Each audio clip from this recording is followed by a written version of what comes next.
question. I just, while you were telling me the future of the workforce, I was reading this report. I don't remember the name of the organization, but, I was reading that with this growth of the gig workforce, this workforce will also move towards multiple jobs, you know, uh, in a day. In the sense, they will be working not for organization X, but XYZ.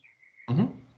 So what are your thoughts? Because while we've been working, we've probably never thought of that we'll do two jobs together or three jobs together of Correct. this with the same kind of organization, same kind of skills. But now this is opening up.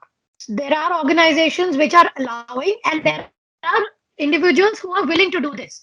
What Absolutely. is your thought in terms of this future, the data, the security, all of that which is involved here? Yeah, I think therefore it's only normal for gig workers not just to look at flexibility in terms of work times, but also flexibility in terms of roles, or from seamlessly moving to do work with two or three organizations parallelly in the same day. Right. So I could be doing a project with one company in the morning and towards the afternoon something else. Very normal.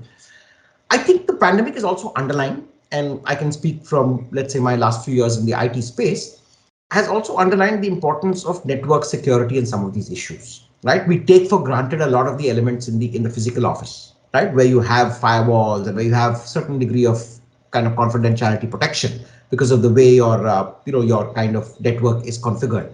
But now you're talking about the bulk of the workforce being remote, right, and working from anywhere in the country. And a lot of environments are not in secure networks, right? People are working out of public networks in co-working spaces and such like.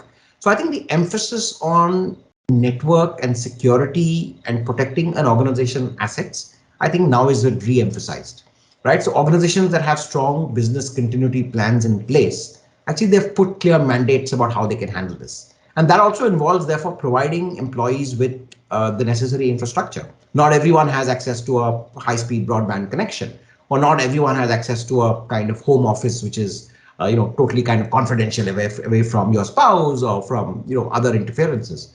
So I think that has become an important aspect, and I think organizations and individuals have to start thinking about that, right? So all of us need to carve out our little workspaces at home, right? And it's not always very easy, right? Of crowded, small apartments in, let's say, cities like Mumbai, where you have a family of 4 or 5 living in kind of small places, right? So both the kids going to school or attending online school, the husband and wife both having jobs that require calls.